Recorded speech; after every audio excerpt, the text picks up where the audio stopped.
What's up, Bobia? Sabi ka kanang mag-intro ka man. For today's video, alam kong importante ito sa inyo dahil gusto nyong matuto, di ba, kung paano maglinis ng kuko. So, ituturo natin mula umpisa hanggang matapos hanggang sa final destination daw. So, ano pang inaantay mo? Tapusin mo yung video ito para matuto ka. Ulit-ulitin mo. Ilagay mo dito. Huwag dito. Tara.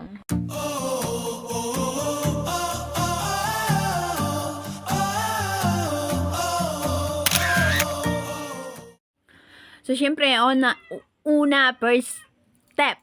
Yan. Mangangailangan ka ng aceton kasi para i-remove yung mga cuties kung may cuties yung paa mo.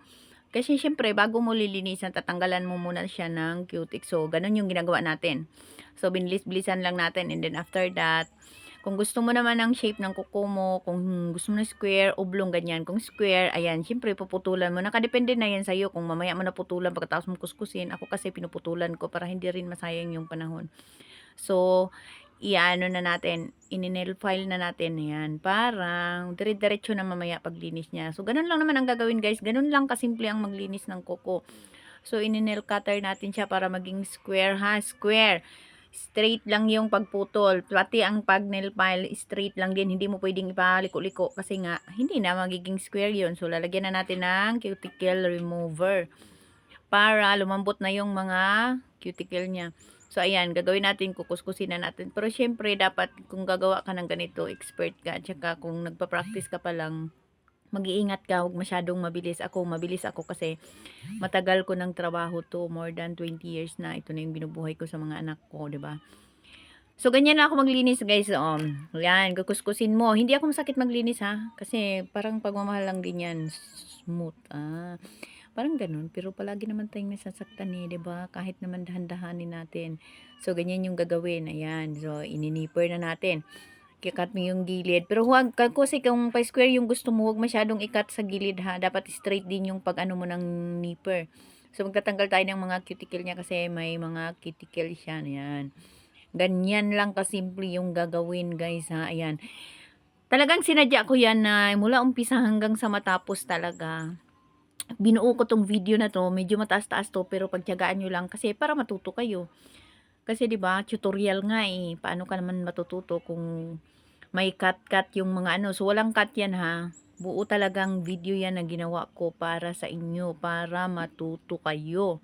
Kasi siyempre, pag marunong ka kasing maglinis ng mga kuko, ganyan, pwede mong sideline 'yan, part-time job kumbaga, kahit saan ka pumunta basta may gamit ka, mabubuhay ka, hindi ka magugutom. Kasi ako sa 5 anak ko, ganyan yung binubuhay ko mula't mula noon pa.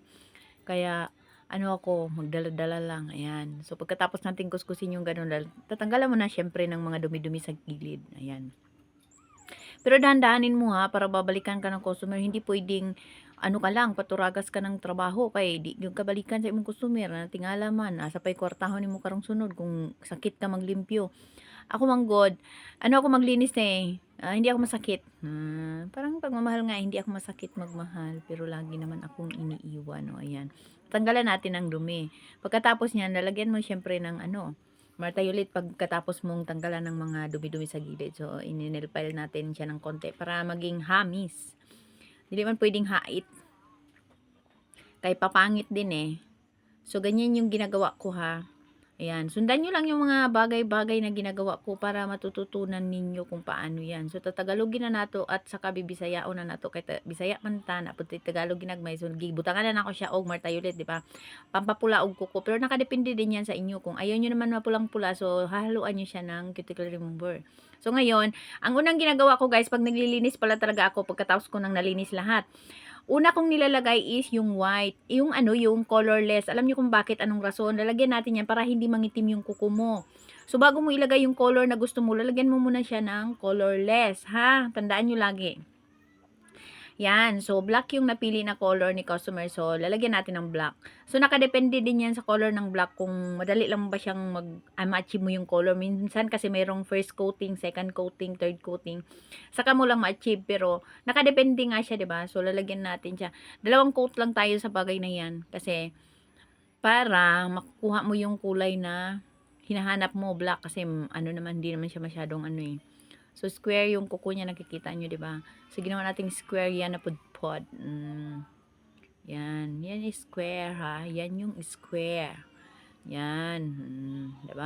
So, ayan, sa kabila na naman tayo. So, kabilang pa yung kanina. So, dito na naman tayo sa kabilang. Ayun, binibilis-bilisan na natin para mas mabilis. Hindi ka naman maboboring. O, diba? So, ganun lang yung ginawa ko rin kanina. Medyo mabilis lang siya. Pero alam kong kaya mong sundan yan. Kasi, pag kursunada mo yung isang bagay, lahat gagawin mo para matuto ka. So, ganun lang kasimple siya. O, pagkatapos mong tinanggal yung yung cutics niya, Bisaya, una lang good be imong gupitan ni square nimo, tapos imong kuskusan, o ingon ana lang, o pagkatapos iniper nimo. Pero syempre dapat pag-aralan mo yung lahat-lahat ng bagay para matututunan mo kada step by step yan eh.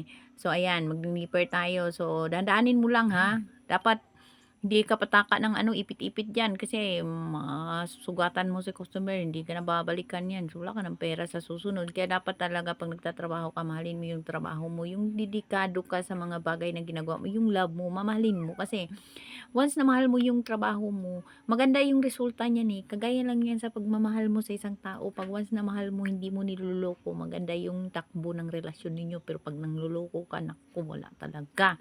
Maghihiwalay din kayo kahit anong tamis pa yan, kahit anong sweet pa yan. Ako, mamamatay din yung mga langgam dyan, no, di ba? So, ganun lang yung ginawa ko. Square pa rin naman yan eh. Hanggang sa, ayan, makikita nyo yung result niya ngayon. Oh, so, nilagyan na natin ng colorless yan. Ayan, nilagyan natin ng colorless. Siyempre, yung, huwag kakalimutan na colorless talaga yung unang ilalagay bago mo ilalagay yung kulay na gusto mo. And then, papatungan mo na naman ulit ng colorless sa pinakaibabaw, yung top coat niya. Yung sa base coat niya, lalagyan mo ng colorless. Para nga, hindi mangitim yung kuko. Yun yung sikreto para hindi mangitim yung kuko. Kasi pag hindi mo nilagyan ng colorless yan, tapos nilagyan mo ng black, syempre, iitim yung kuko. Kung red naman nilagay mo, mamumula din. Yun, maglagom ng kuko. So, kinanglan na siya puti sa ilalong bago ni mo ibutang ang color na gusto ni mo.